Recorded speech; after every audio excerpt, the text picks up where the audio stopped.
యేసుక్రీస్తు నామములో మరొకసారి మీ అందరికీ వందనాలు.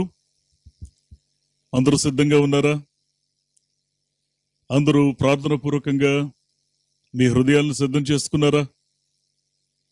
దేవుని ఆశీర్వాదకరమైన సన్నిధిలో మీరందరూ క్షేమంగా ఉన్నారని, క్షేమంగా ఉండాలని మేము నిరంతరం మీకోసం ప్రార్థిస్తూ ఉన్నాం. ఈ సమయంలో మీ కుటుంబాలతో కలిసి మీ గృహాల్లోనే ఆశ కలిగి దేవుని వాక్యాన్ని వినడానికి మన హృదయాలు మనం సిద్ధం చేసుకుందాం. ఈ సమయంలో ఒక ప్రార్థన చేద్దాం. ప్రార్థన చేసిన తర్వాత ఈ యొక్క ఆరాధన కార్యక్రమాన్ని మనం ప్రారంభించుకుందాం. దయగలిగిన తండ్రి, మహోన్నతుడా, మరొకసారి మీ నమ్మకమైన పాదాల దగ్గర మా హృదయాన్ని మేము కుమ్మరిస్తూ ఉన్నాం. మీ జీవం కలిగిన దీవెనకరమైనటువంటి సన్నిధి మాకు తోడుగా ఉంచండి. నీ వాక్యాన్ని అయా మేము ధ్యానిస్తున్న ఈ సమయంలో వినగలిగే చెవులను, గ్రహించే మనస్సును మాకు దయచేయండి.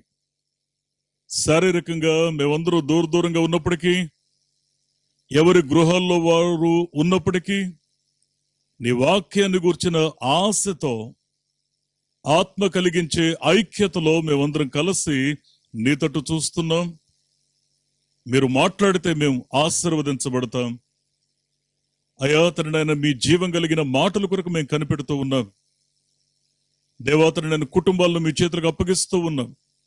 నిన్ను ప్రేమించే బిడ్డలను మీ చేతులకు అప్పగిస్తూ ఉన్నాం. అయ్యా, నిన్ను ఆత్మతో ఆరాధించడానికి ఆశ కలిగిన వారిని మీ చేతులకు అప్పగిస్తూ ఉన్నాం. సంఘమును మీ చేతులకు అప్పగిస్తూ ఉన్నాం. ప్రభు, సహాయం చేయండి, కనికరించండి. పాటల్లో మీరు తోడుగా ఉండండి. ప్రార్థనలో మీ సన్నిధి ఉంచండి. దేవా, ఉత్తర ప్రత్యుత్తరాల్లో అయ్యా మీరు తోడుగా ఉండండి.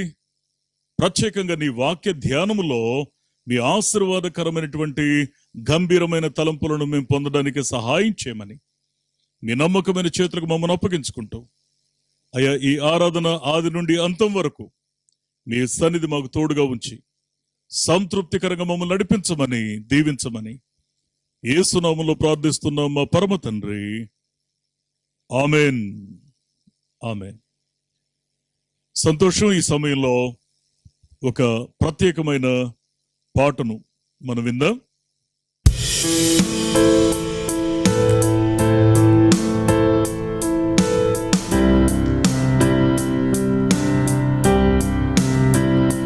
జుంటే తేనె కన్నా తీయనిది, వెండి పసిడి కన్నా మిన్నది, పొంగి పొర్లుచున్నా ప్రేమనిది, యేసుని నామము. సూర్యకాంతి కన్నా ప్రకాశమైనది, పండు వెన్నెల కన్నా నిర్మలమైనది, మంచు కొండల కన్నా చల్లనిది, యేసుని నామము. యేసు అసాధ్యుడవు నీవు, మరణాన్ని జయించిన వీరుడవు, సర్వాన్ని శాసించిన యోధుడవు,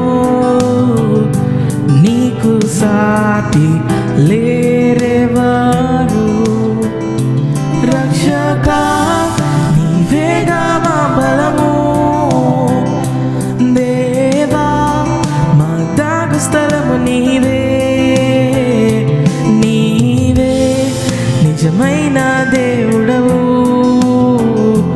ప్రాణమెల్లి మ్రోకెదము.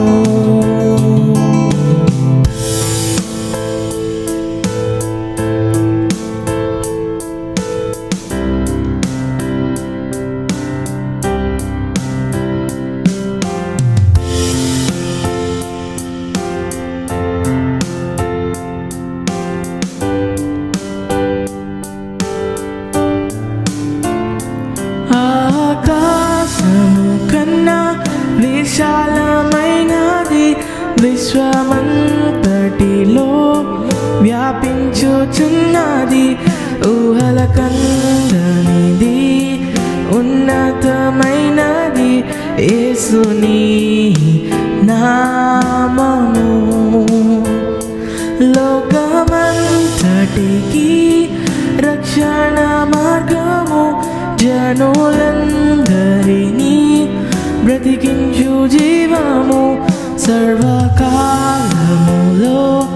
నివసించు సత్యము యేసుని నామము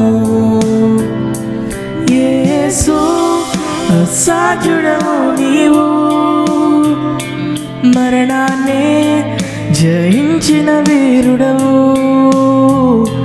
సర్వాన్నే శాసించిన యోధుడవు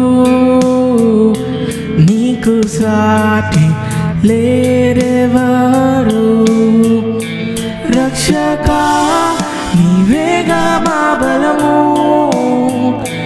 నీవే మా దాగు స్థలము నీవే దేవా నిజమైన దేవుడవు ప్రాణమెల్లి మ్రోకెదము ప్రాణమెల్లి మ్రోకెదము ప్రాణమెల్లి మ్రోకెదము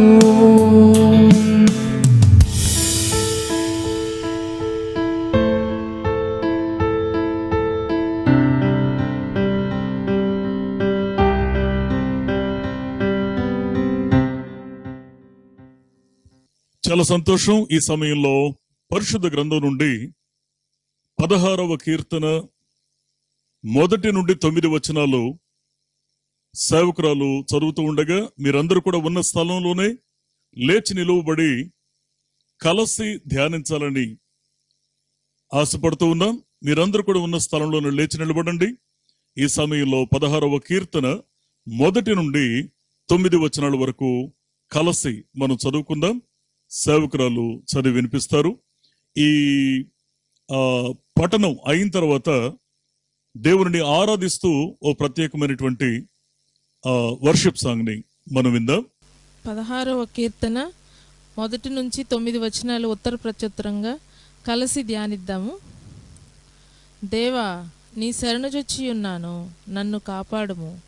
నీవే ప్రభుడవు, నీకంటే నాకు క్షేమాధారమేదియూ లేదని యెహోవాతో నేను మనవి చేయుదును. నేను ఇలాగందును, భూమి మీదనున్న భక్తులే శ్రేష్ఠులు, వారు నాకు కేవలము ఇష్టులు. యెహోవాను విడిచి వేరొకని అనుసరించు వారికి శ్రమలు విస్తరించును. వారర్పించు రక్త పానీయార్పణములు నేనర్పింపను, వారి పేళ్ళు నా పెదవులనెత్తను. యెహోవా నా స్వాస్య భాగము, నా పానీయ భాగము, నీవే నా భాగమును కాపాడుచున్నావు.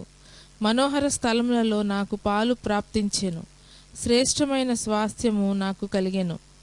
నాకు ఆలోచనకర్త అయిన యెహోవాను స్తుతించెదను. రాత్రి గడియలలో నా అంతరింద్రియము నాకు బోధించుచున్నది. సదాకాలము యెహోవాయందు నా గురి నిలుపుచున్నాను. ఆయన నా కుడి పార్శ్వమందు ఉన్నాడు గనుక నేను కదల్చబడను. అందువలన నా హృదయము సంతోషించుచున్నది, నా ఆత్మ హర్షించుచున్నది, నా శరీరము కూడా సురక్షితముగా నివసించుచున్నది. దేవుడు ఈ వాక్యమును దీవించునుగాక. ఆమేన్.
మహిమా నీకే, ఘనత నీకే, నిన్నే స్తుతించి నే ఆరాధింతును.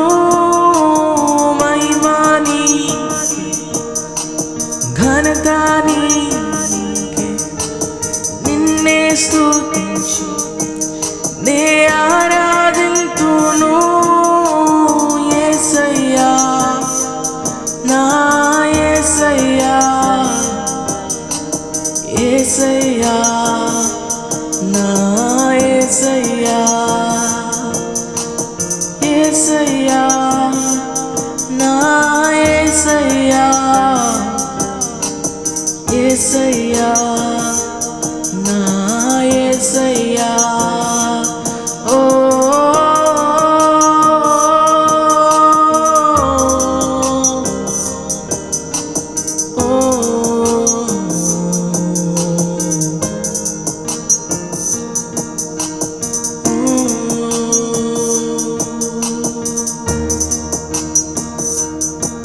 నా యేసయ్యా. Holy, holy, holy, holy is your name. You are worthy, Lord, my God. మనందరం దేవుని స్తుతిద్దామా? ఎవ్వరం మౌనంగా ఉండొద్దు. మౌనంగా ఉండే సమయం కాదు ఇది. మన మనసు విప్పి నోరు విప్పి ఆయన స్తుతిద్దాం, ఆయనకు ప్రార్థన చేద్దాం. యేసయ్యా మీరే మా దైవమయ్యా, మా జీవం నీవేనయ్యా. ఒకసారి అందరం ఆయన వైపు చూసి ఆయన స్తుతిద్దామా? Lord, it is only because of you that we are living on this earth today. Lord, in this time of corona pandemic, Lord, you are there with us, Father. ప్రభువా, మా చుట్టూ ఉన్న పరిస్థితులు ఎంతో దారుణంగా మారుతున్నాయి నాయన. అయినప్పటికీ నాయన మీరు మమ్మల్ని ప్రేమించి మమ్మల్ని కరుణించి మీ రక్షణ హస్తాన్ని మాకు దయచేసినందుకు వందనాలు ప్రభువా. నిన్నే పూజించి నిన్ను ఆరాధిస్తామయ్యా. మహిమ నీకే ప్రభువా, ఘనత నీకేనయ్యా. మనందరం నోరు విప్పి ప్రార్థన చేద్దాం, ఎవ్వరు మౌనంగా ఉండొద్దు. యేసే దైవం, యేసే జీవం, నా క్రీస్తే సర్వం, నిత్య జీవం. యేసే దైవం, యేసే జీవం, నా క్రీస్తే సర్వం, నిత్య జీవం. మహిమా నీకే, ఘనత నీకే, నిన్నే స్తుతించి నే ఆరాధింతును. మహిమా నీకే, ఘనత నీకే, నిన్నే స్తుతించి నే ఆరాధింతును. యేసయ్యా నా యేసయ్యా, యేసయ్యా నా యేసయ్యా, యేసయ్యా నా యేసయ్యా,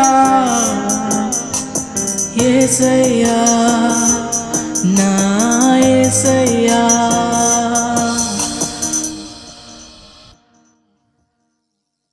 చాలా సంతోషం. ఈ సమయంలో మనందరి హృదయాలను ఐక్యపరిచి మన మనస్సులను కుమ్మరించి దేవుని సన్నిధిలో మనం ప్రార్థించుకుందాం. మన స్తుతులు అందుకున్నటువంటి మహోన్నతుడు, ఇశ్రాయేలు స్తుతుల మీద ఆసీనుడైన వాడు, జీవం కలిగిన ఆశీర్వాదకరమైన తన సన్నిధిని మన మధ్య ఉంచాడు అని నమ్మి మరొకసారి మన హృదయాలను ఐక్యపరిచి వాక్యం కోసం మన హృదయాన్ని మనం సిద్ధం చేసుకుందాం. మహోన్నతుడా, మహిమ కలిగిన వాడా, మరొకసారి మీ సన్నిధిలో మా హృదయాన్ని తెరిచి మేము ప్రార్థిస్తూ ఉన్నాం. మా ప్రభు, మీ ఘనమైన, నమ్మకమైన, దీవెనకరమైనటువంటి పాదాల దగ్గర మా హృదయాన్ని మేము కుమ్మరించి మేము ప్రార్థిస్తా ఉన్నాం. ఆశ్చర్యకరుడా మీకు స్తోత్రాలు. దేవాతరుడైన ఇశ్రాయేలు స్తుతుల మీద ఆసీనుడవైన వాడా మీకు స్తుతులు చెల్లిస్తూ ఉన్నాం. మరొకసారి మా ప్రభువు నీ జీవం కలిగిన వాక్యాన్ని మేము కలిసి ధ్యానించడానికి మా మనసులను మేము సిద్ధం చేసుకుంటూ ఉండగా మీరే మాతో మాట్లాడి మా హృదయాలను మీరు తెప్పరిలు చేయమని, ఆత్మీయంగా మమ్మల్ని ఉజ్జీవింప చేయమని, మీ నామానికి మహిమకరంగా ఈ ఆరాధన అంతటినీ కూడా ఆయా తృప్తికరంగా, దీవెనకరంగా, మీకు మహిమకరంగా మలచమని యేసు నామములో ప్రార్థిస్తున్నాం మా పరమ తండ్రి. ఆమేన్. ఆమేన్. ఈ సమయంలో మనం దేవుని వాక్యాన్ని కలిసి ధ్యానించడానికి మన హృదయాలను మనం సిద్ధం చేసుకుందాం.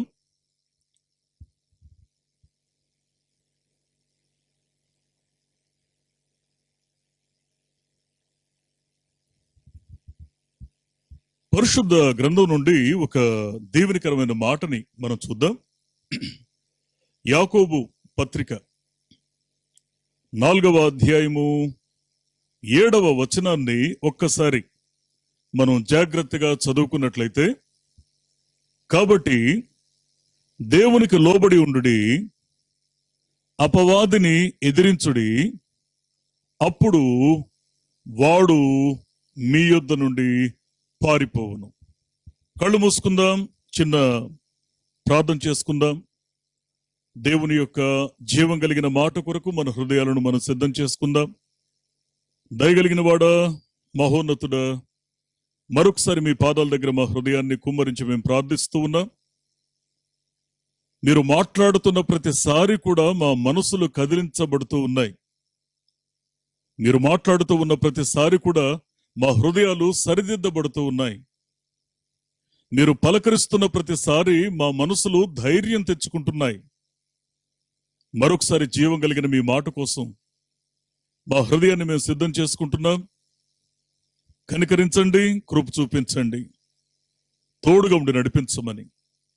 అయ్యా, మీరు మాతో మాట్లాడుతూ ఉండగా వినగలిగే చెవులను, గ్రహించే మనస్సును మాకు దయచేయండి.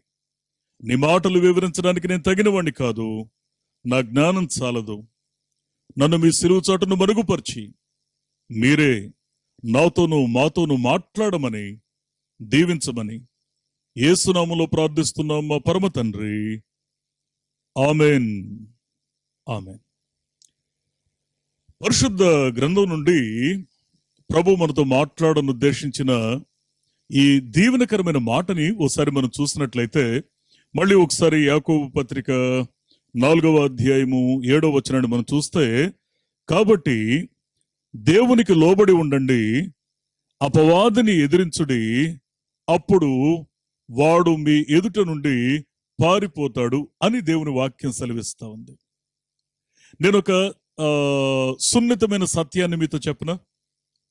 దేవుని సన్నిధిలో భక్తి కలిగి బ్రతకడం అనే అంశంలో ఖచ్చితంగా ప్రాణప్రదమైన 3 విషయాలు దాగి ఉంటాయి.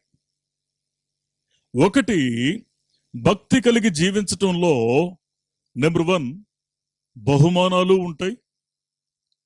నెంబర్ 2 బాధ్యతలు ఉంటాయి. నెంబర్ 3 భాగ్యము ఉంటుంది. అందుకే దేవుని వాక్యాన్ని మనం జాగ్రత్తగా అర్థం చేసుకునే ప్రయత్నాన్ని మనం చేస్తే, నేను మళ్ళీ ఈ మాట మీకు జ్ఞాపకం చేస్తున్నాను.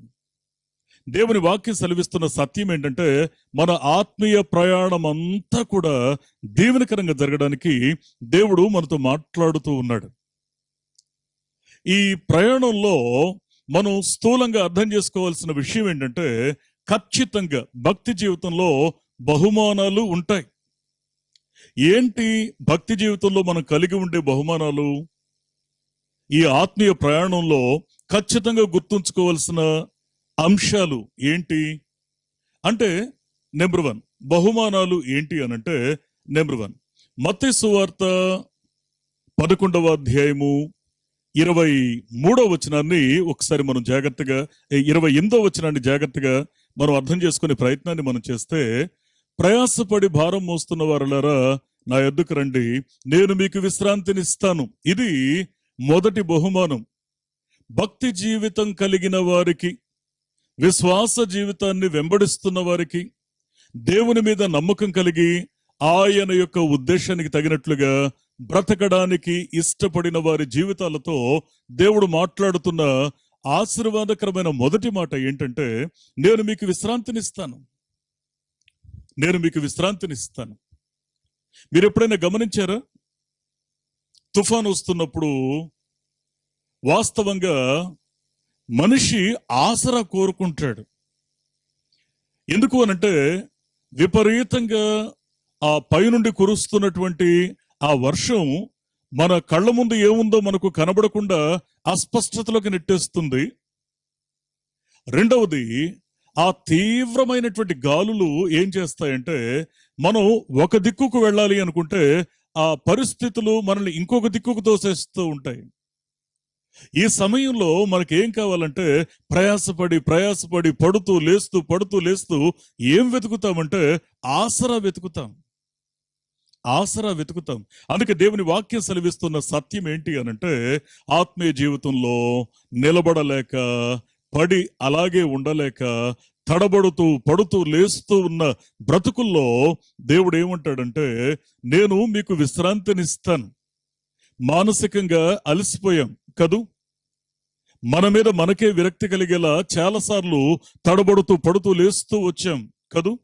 అందుకే దేవుడు ప్రమాణపూర్వకంగా ఇస్తున్న అభయం ఏంటి అంటే, మొట్టమొదటి బహుమానం నేను మీకు విశ్రాంతినిస్తాను అని అంటాడు. అంటే ఇన్ని తడబాటులు పొరపాట్లు ఉన్న మన జీవితాల్లో దేవుడిచ్చే విశ్రాంతి మనకు ఎలా ప్రాప్తిస్తుంది? ఎలా దేవుని యొక్క వాక్యాన్ని, వాగ్దానాన్ని ఎలా స్వతంత్రించుకుంటాం అంటే, ఇందుకే ఆయన సెలవిస్తున్న రెండవ ప్రమాణపూర్వకమైన మాట ఏంటి అనంటే, యెషయా గ్రంథం 1వ అధ్యాయం 18వ వచనం. రండి, మన వివాదాలు తీర్చుకుందాం. ఎంతో కాలంగా దేవునికి ముఖాన్ని చూపించలేక, ఏదో 1-2 కారణాలను బట్టి మనస్సాక్షి గద్దించి ఎక్కడో వెనకే అలాగే మనం వెనకబడిపోతూ ఉన్నాం. అయితే కనికరం కలిగిన దేవుని యొక్క వాక్యం సెలవిస్తున్న సత్యం ఏంటి అంటే, ఆయనే ప్రేమించి ఇచ్చిన మొదటి బహుమానం నేను నీకు విశ్రాంతినిస్తాను అని ప్రమాణం చేశాడు. ఆయన ఇస్తున్న రెండవ బహుమానం ఏంటి అనంటే, మన వివాదాలు పరిష్కరించుకుందాం.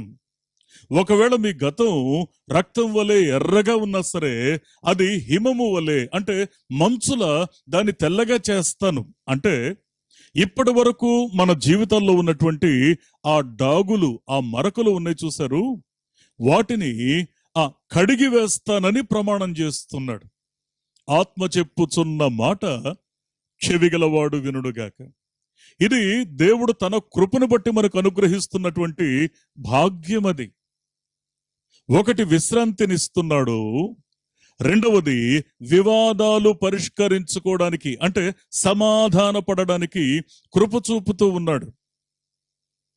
మూడవది ఏంటి అంటే, యోహాను సువార్త 7వ అధ్యాయము 37వ వచనాన్ని చూస్తే, ఎవడైనను దప్పిక కొనిన ఎడల వాడు నా యొద్దకు వచ్చి దప్పిక తీర్చుకోవాలి అని అంటాడు. ఎస్, ఆధ్యాత్మిక జీవితంలో మీరు చూడండి, ఎలాంటి వ్యక్తికైనా ఖచ్చితంగా ఆధ్యాత్మికమైన అన్వేషణ జీవితంలో ఉంటుంది. అఫ్ కోర్స్ కొద్దిమంది అది లేకుండా సడన్ గా వారు ఆలోచనలో పడతారు. తర్వాత వారి మనసుల్ని కనికరం కలిగిన దేవుడు తన వాక్కు ద్వారా తన వైపును మళ్లించుకుని సత్యాన్ని చూడగలిగే మనోనేత్రాలు వారిలో తెరవజేస్తాడు. ఫైన్. అందుకే ఇక్కడ దేవుని వాక్యం ఏం చెప్తా ఉందంటే, దైవత్వాన్ని గూర్చిన అన్వేషణ, దైవత్వాన్ని దర్శించాలని, స్పర్శించాలని, అవగాహన పెంచుకోవాలని, ఖచ్చితంగా దేవుని యొక్క ఆ ఉనికిని గ్రహించాలనే ఆ నిజమైన తపన ఉంది చూశారు. ఈ ఆధ్యాత్మిక దప్పిక, ఆ దప్పిక తీర్చుకోవడానికి ఆయన ప్రమాణం చేస్తున్నాడు, నీ దప్పికను తీరుస్తాను అని. ఇది కూడా దేవునిని దర్శించక ముందు వాస్తవంగా నా బ్రతుకులో కూడా నేను అన్వేషిస్తూనే ఉన్నాను. అనేక సంవత్సరాల అన్వేషణ తరువాత కనికరం కలిగిన దేవుడు నన్ను దర్శించాక నా ఆత్మీయ దప్పిక అది తీర్చబడింది. అందుకే దేవుని వాక్యాన్ని మనం జాగ్రత్తగా అర్థం చేసుకునే ప్రయత్నాన్ని మనం చేస్తే, నేను మళ్ళీ ఈ మాట మీకు జ్ఞాపకం చేస్తున్నాను. ఒకటి, ఆయన విశ్రాంతినిస్తున్నాడు.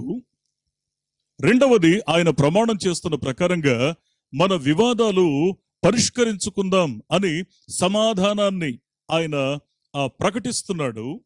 మూడవది, మన ఆధ్యాత్మికమైన దప్పిక తీరుస్తానని ఆయన ప్రమాణం చేస్తున్నాడు. అంతేకాదు సుమా, నాలుగవది, మొదటి దినవృత్తాంతాల గ్రంథము 23వ అధ్యాయము 25వ వచనాన్ని మనం చూస్తే, అక్కడ తన జనులకు నెమ్మదినిస్తున్నట్లు ప్రకటిస్తాడు.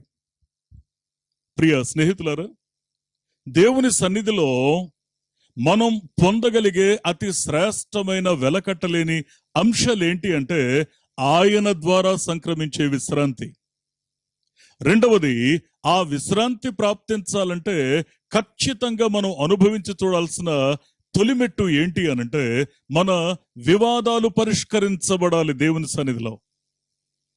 కనికరం కలిగిన దేవుడు మనల్ని ఆయన తట్టు చూడగలిగే ఆశ మనకుంటే మన జీవితంలో ఉన్న ప్రతి మలినాన్ని కడిగి వేస్తానని ఆయన ప్రమాణం చేస్తా ఉన్నాడు.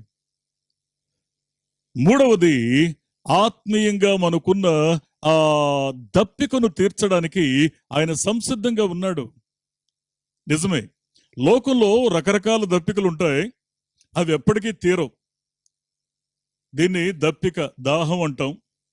కొందరికి ధనదాహం ఉంటుంది, కొంతమందికి కీర్తి కండూతి ఉంటుంది, మరికొందరికి గొప్పవారు అనిపించుకోవాలనేటువంటి మనసుతో పాటు ఇంకా ఏవో ఒక్కొక్కటి ఏదో సాధించాలనేటువంటి ఆ తపనతో పాటు శరీర సంబంధమైనటువంటి ఆశలతో బ్రతికి ఉన్నంత కాలం కూడా జీవితాన్ని వాటి కోసమే వెచ్చించేటువంటి వారు కూడా ఉన్నారు.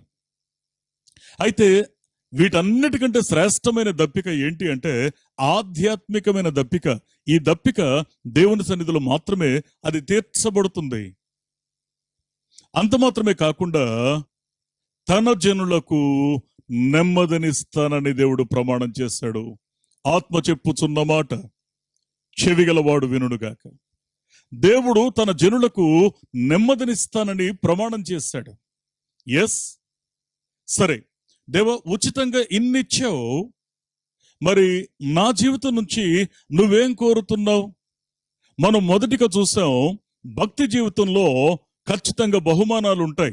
ఈ 4 బహుమానాలు మనం చూసాం. మరి బాధ్యత ఏంటి? బాధ్యతలు కూడా ఉంటాయని చెప్పుకున్నాం కదా. బాధ్యతలు ఏంటి అనంటే, నెంబర్ 1, ఎఫెసీ పత్రిక 5వ అధ్యాయము 18వ వచనంలో మీరు ఆత్మపూర్ణులై ఉండండి అనే ఆ మాటను చూస్తాం. అంటే దేవుని యొక్క సన్నిధిలో భక్తి జీవితంలో కొనసాగుతూ ఉన్నప్పుడు ఆయన ఉచితంగా ఇచ్చిన విశ్రాంతిని, సమాధానాన్ని, ఆ దప్పిక తీర్చబడిన స్థితిని, నెమ్మదిని మనం పొందిన తర్వాత ఖచ్చితంగా ఈ జీవితంలో ఆత్మపూర్ణత, ఇన్ ద సెన్స్, గమనించండి, ఆధ్యాత్మిక జీవితంలో అరకొర భక్తి పనికిరాదు అని దేవుని యొక్క వాక్యం సెలవిస్తా ఉంది. మీరు ఎప్పుడైనా బిందెలో గాని కొండలో గాని నీళ్లు ఎప్పుడైనా మోస్తారా? అది నిండుగా ఉంటే బరువుగా ఉంటుందా, సగం ఉంటే బరువుగా ఉంటుందా అంటే ఈజీగా చెప్పేస్తాం. సగం ఉంటే తేలిగ్గా ఉంటుంది, నిండుగా ఉంటే కొంచెం బరువు ఎక్కువ ఉంటుంది. కానీ దాన్ని తీసుకుని ప్రయాణం చేయాలంటే మాత్రం అది కొంత వెళుతున్నా సరే అది ఊగిపోతూ ఉంటుంది. మిగతా నీళ్ళన్నీ కూడా ఆ నేలను చెందొచ్చు, కొన్నిసార్లు అదుపు తప్పి అదే కింద పడిపోయి పగిలిపోవచ్చు. అయితే మీరు ఎప్పుడైనా గమనిస్తే నిండైనటువంటి పాత్రతో ప్రయాణాన్ని ప్రారంభిస్తే ఆ నిండుదనం ఏం చేస్తుందంటే నిలకడనిస్తుంది. కొద్దిమంది ఏం చేస్తారంటే కావడి పెట్టుకొని ఆ కావడిలో 2 అటు ఇటు ముందు వెనుక సరి సమానంగా ఉండేటువంటి బరువును బ్యాలెన్స్ గా పెట్టుకొని వాటి నిండా పదార్థాన్ని, నీటినో పాలనో నింపుకొని వారు చాలా దూరం ప్రయాణం చేస్తారు. అందుకే వాక్యం ఏం చెప్తుందంటే, అయ్యా, ఆధ్యాత్మికంగా మీరు ఆ పూర్ణ స్థితిని కలిగి ఉండడానికి ప్రయత్నం చేయండి. ఆత్మపూర్ణులై ఉండండి అంటే ఇక్కడ ప్లెరు అనేటువంటి ఒక గ్రీక్ పదాన్ని మనం చూస్తాం. అంటే దాని యొక్క భావం ఏంటి అనంటే, ఖచ్చితంగా ఈ ఉద్దేశాన్ని అర్థం చేసుకోవాలి. పరిమళ సువాసన వంటి జీవితాన్ని కలిగి ఉండాలి. దేవుని యొక్క నడిపింపుతో నడిచే బ్రతుకుగా ఉండాలి. ఇది దాని యొక్క భావం. నేను ఒక మాట మీకు జ్ఞాపకం చేయనా?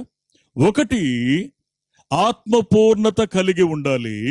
రెండవది, ఖచ్చితంగా అదే ఎఫెసీ పత్రిక 5వ అధ్యాయము 2వ వచనాన్ని మనం చూస్తే, ఇక్కడ మీ జీవితాలు పరిమళ సువాసనగా ఉండాలి.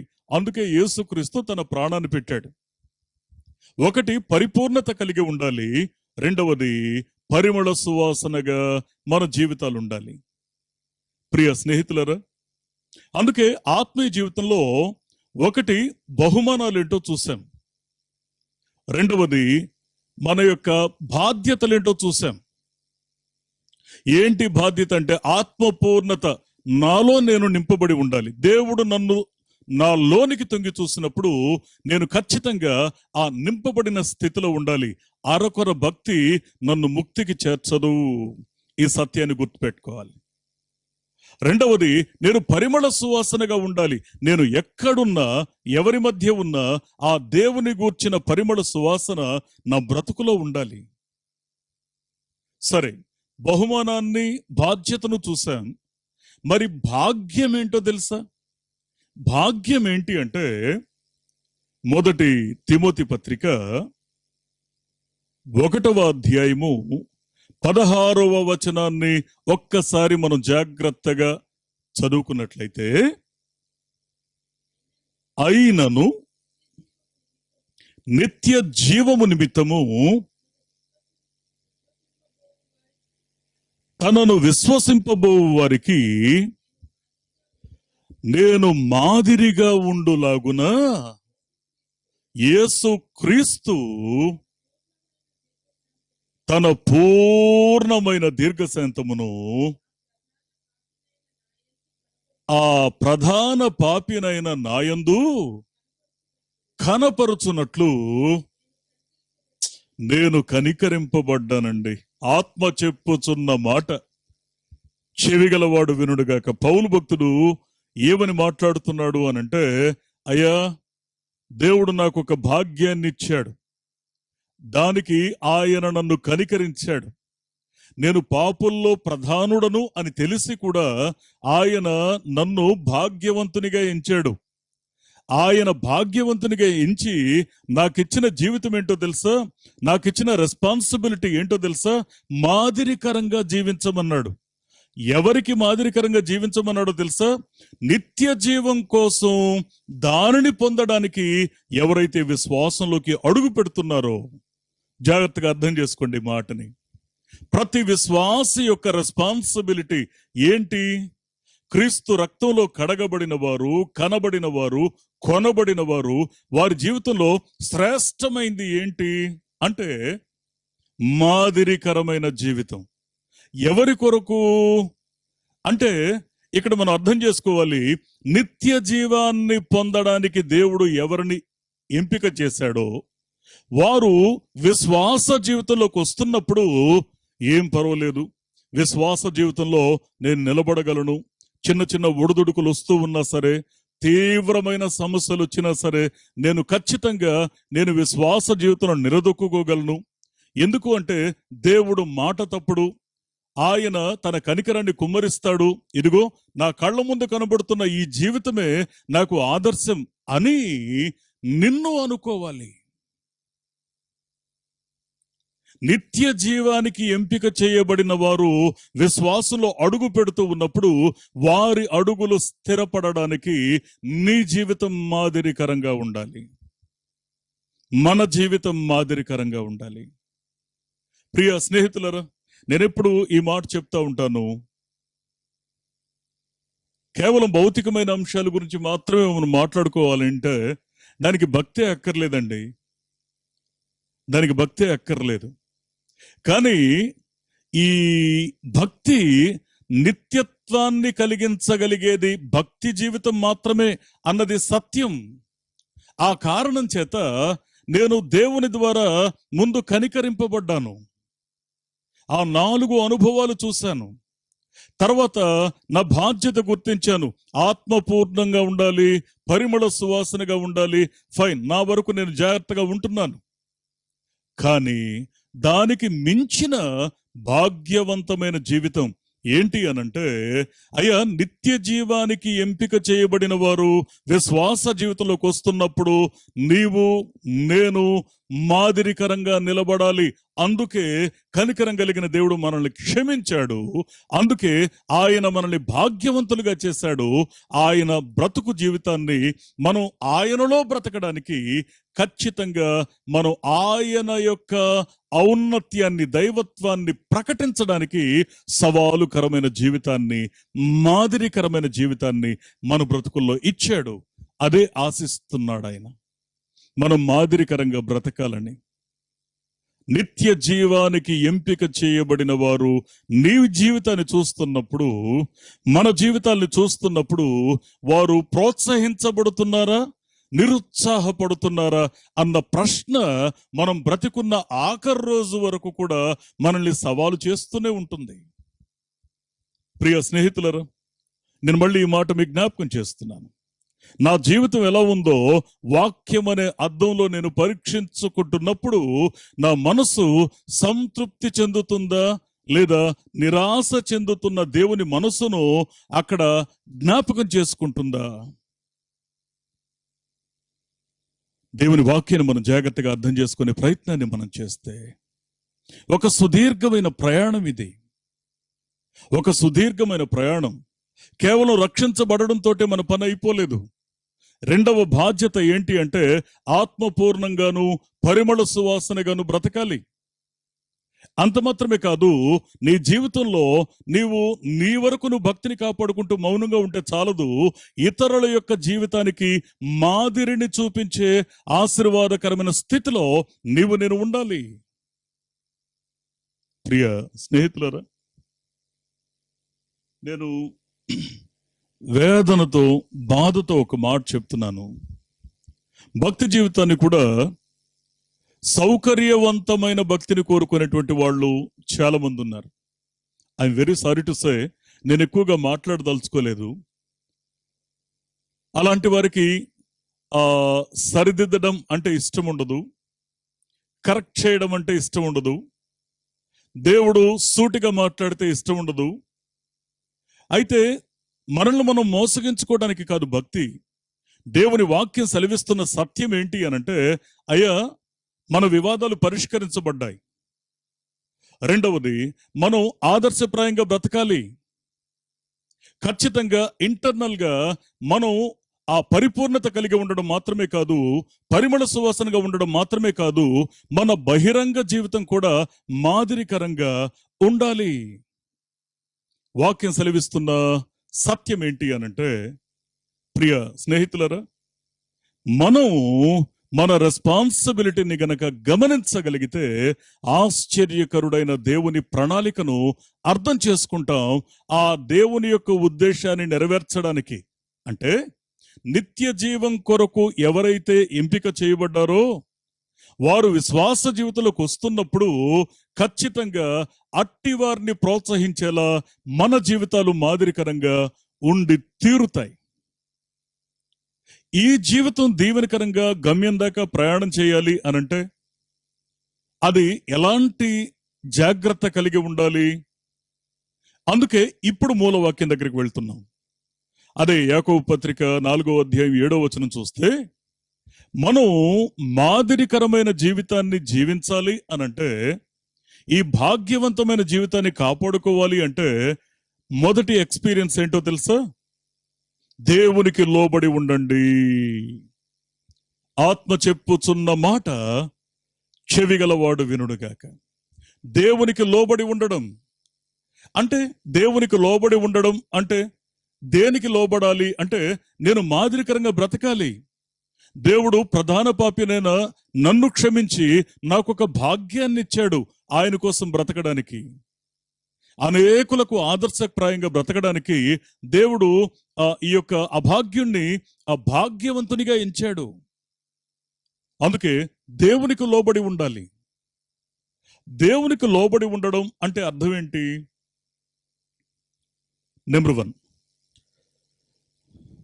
పరిశుద్ధ గ్రంథం నుండి ద్వితీయోపదేశ కాండము 13వ అధ్యాయము 4వ వచనాన్ని ఒక్కసారి మనం చదువుకున్నట్లయితే ఇక్కడ ఒక దీవెనకరమైన మాట అంటాడు, మీరు మీ దేవుడైన యెహోవాకు లోబడి అని ప్రారంభిస్తాడు. అదేనండి, లోబట్టు అంటే ఏంటి, దేవునికి లోబడడం అంటే ఏంటి. ఇక్కడ కూడా ఏం చెప్తాడంటే దేవునికి లోబడడం అంటే ఆ నిర్వచనం ఏంటో చెప్తాడు. దీంట్లో దేవునికి లోబడడంలో ప్రధానమైంది మొదటిది, నెంబర్ 1, ఆయనకే భయపడే తత్వం కలిగి ఉండడం, వ్యక్తిత్వం కలిగి ఉండడం. దేవునికి లోబడి ఉండడం అనంటే ఆయనకే భయపడడం. అంటే పరిస్థితులకు భయపడి వెనకడుగు వేసేవారు ఉన్నారు, మనుష్యులకు భయపడి విశ్వాసాన్ని చల్లార్చుకునేవారు ఉన్నారు, భవిష్యత్తుకు భయపడి వారి యొక్క విశ్వాస జీవితాన్ని పాడు చేసుకునేవారు ఉన్నారు. అయితే దేవుని వాక్యం ఏం సెలవిస్తుందంటే నీ స్థితి మార్చగలిగిన వాడు, నీ స్థితిని దీవెనకరంగా చేయగలిగిన వాడు మాట్లాడుతున్న మాట, అయ్యా దేవునికి లోబడి ఉండండి. దేవునికి లోబడి ఉండడం అనంటే ఇక్కడ మొట్టమొదట ఆయనకే భయపడేవారిగా ఉండాలి. దేవుని భయం మన గుండెల్లో ఉండాలి. వారేమనుకుంటారు, వీరేమనుకుంటారు అనుకున్న దినాలు చాలు. ఇక నా దేవుడేమనుకుంటున్నాడన్నదే నాకు ప్రాణప్రదం కావాలి. అందుకే జాగ్రత్తగా దేవుని వాక్యాన్ని మనం అర్థం చేసుకునే ఈ ప్రయత్నాన్ని మనం చేస్తే విశ్వాస జీవితంలో పౌరుషంతో నింపబడిన స్థితికి ఒక ఆశీర్వాదకరమైన ప్రారంభం దేవునికి లోబడి ఉండడం. ఇన్ ద సెన్స్ దేవునికి భయపడడం ప్రారంభించడం, దేవునికే భయపడి ఉండడం అనేది నిశ్చయించుకోవడం. రెండో విషయం ఏంటి అంటే ఆయన ఆజ్ఞలను అనుసరించి, ఒకటి ఆయనకే భయపడడం, రెండవది ఆయన ఆజ్ఞలను అనుసరించడం. అంటే ఒకప్పుడు నా మనసును నియంత్రించిన అంశాలు వేరే ఉన్నాయి, కానీ నా మనస్సును ప్రభావితం చేసేది ఇప్పుడు ఏంటి అంటే ఖచ్చితంగా ఆయన యొక్క ఆజ్ఞలు. ఇన్ ద సెన్స్ ఆయన వాక్యం నా మనస్సును నియంత్రించాలి. దేవునికి లోబడి ఉండడం అనంటే అర్థం ఏంటంటే ఖచ్చితంగా నేను మాదిరికరమైన జీవితాన్ని జీవించాలి అనంటే నిత్యత్వాన్ని దక్కించుకోవడానికి విశ్వాస జీవితంలో అడుగు పెడుతున్న వారికి నేను ఒక ప్రతినిధిగా ఉండాలి, దేవుని యొక్క ప్రతినిధిగా, రాయబారిగా ఉండాలి. అంటే ఖచ్చితంగా నేను చేయాల్సిన పని ఏంటో తెలుసా? దేవునికి లోబడి ఉండడం. ఇన్ ద సెన్స్ ఒకటి ఆయనకే భయపడడం, రెండవది ఆయన వాక్యం చేత నా మనస్సు నియంత్రించబడేలా అమర్చుకోవడం, అలవరుచుకోవడం. మూడవది ఇంకొక దీవెనకరమైన మాట ఏమంటాడంటే అదే ద్వితీయోపదేశకాండం 13వ అధ్యాయం 4వ వచనాన్ని మళ్ళీ మనం చూస్తే ఆయన మాట విని అని అంటాడు. అంటే కొన్నిసార్లు ఏమవుతుందంటే మనకు అనువైన కొన్ని నిర్ణయాలు తీసుకుని ఉంటాం, అలవాటుగా, వాడుకగా, లేదా కొన్నిసార్లు మొహమాటంతో, లేదా కొన్ని గౌరవ ప్రతిష్టలు అడ్డొచ్చి కొన్ని నిర్ణయాలు తీసుకుంటాం. కానీ కొన్నిసార్లు దేవుడు ఏం చేస్తాడంటే ఇమ్మీడియట్ గా మన ఆత్మీయ జీవితానికి భంగం కలిగే పరిస్థితులు ఉంటే వెంటనే ఏదో ఒక సందర్భంలో దేవుడు మాట్లాడతాడు.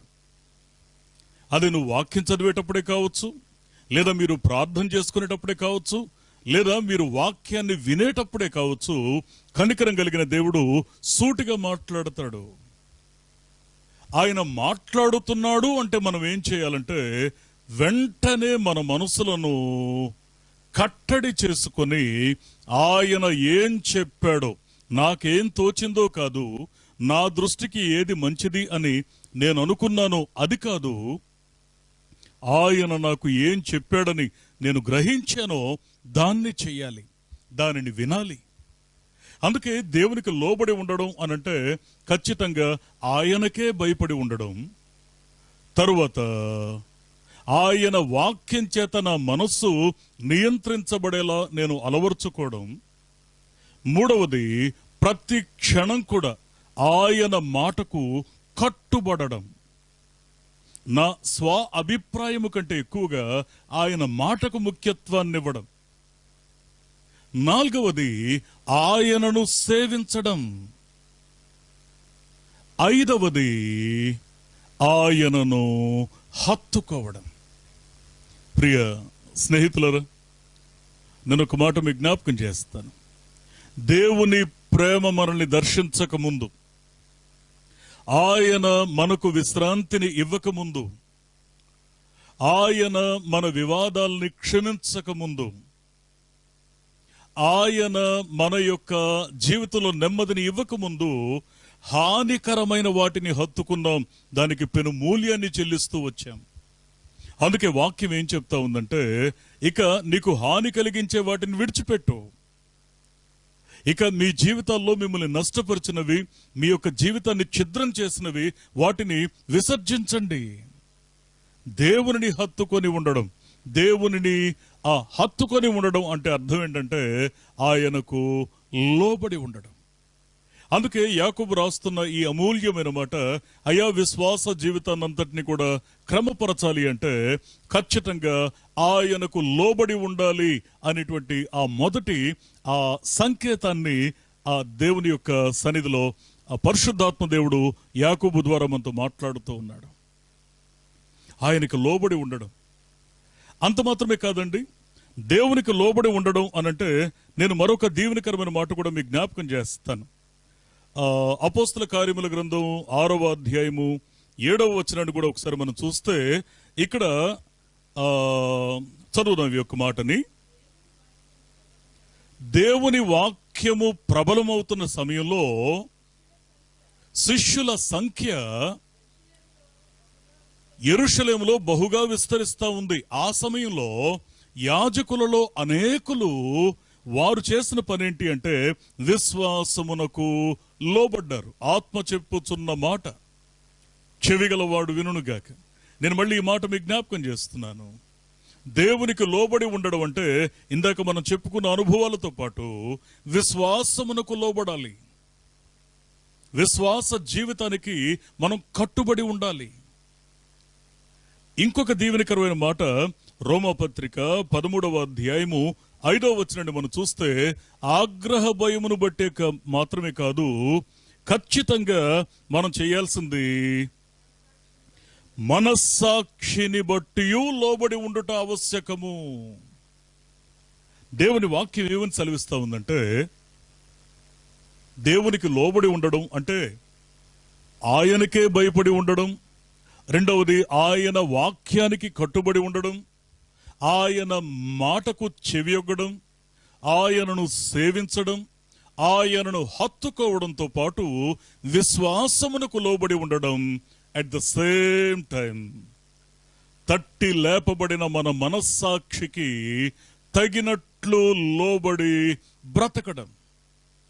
దేవుని వాక్యం ద్వారా తిరిగి బ్రతికించబడిన మనస్సాక్షి ఉంది చూశారు. మనస్సాక్షిని బట్టి మనం ఖచ్చితంగా దేవుని సన్నిధిలో మన మనస్సులను నిగ్రహించుకొని జీవించగలగడం. అందుకే ఇక్కడ వాడిన అమూల్యమైన మాట ఏంటంటే, మీరు విశ్వాసానికి లోబడండి, మనస్సాక్షికి లోబడండి అంటూ ఇంకొక దీవెనకరమైన మాట జ్ఞాపకం చేస్తాడు. హెబ్రీ పత్రిక 11వ అధ్యాయము 8వ వచనంలో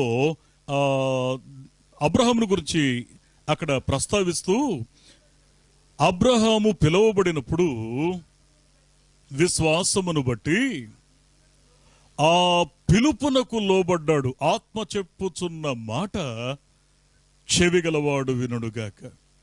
దేవుడు నిన్ను పిలిచాడు, ఈ సత్యం నువ్వు గ్రహించావు. ఇది గ్రహించిన తర్వాత ఎట్టి పరిస్థితుల్లో ఆ పిలుపుకు తగినట్లుగానే మన ఆత్మీయ జీవితాలు ఉండాలి. అందుకే దేవుని యొక్క వాక్యం సెలవిస్తున్న సత్యం ఏంటి అనంటే, నేను మళ్ళీ ఈ మాట జ్ఞాపకం చేస్తున్నాను. దేవునికి లోబడి ఉండడం మన విశ్వాస జీవితం ఉనికి కలిగి ఉంది అనడానికి ఇదొక రుజువు. ఎందుకు ఇంతటి ఆత్మీయ జీవితాన్ని నేను బ్రతకాలి, ఇంత క్రమశిక్షణగా దేవునికి నేను ఎందుకు లోబడాలి అంటే, దేవుడు నాకు ఒక భాగ్యాన్ని ఇచ్చాడు.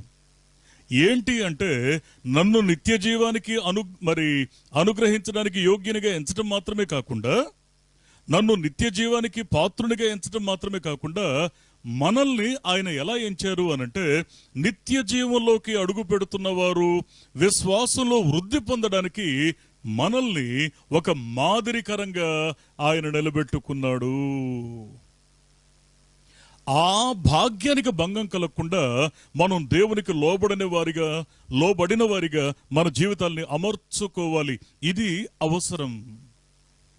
రెండవది, యాకోబు మూలవాక్యంలో చెప్పినటువంటి ఆ మాటను మనం చూస్తే, యాకోబు పత్రిక 4వ అధ్యాయము 7వ వచనం మూలవాక్యాన్ని మరొకసారి మనం చూస్తే, అయ్యా మీరు దేవునికి లోబడి ఉండాలి అనంటే ఖచ్చితంగా మీరు ఒక విషయాన్ని అర్థం చేసుకోవాలి.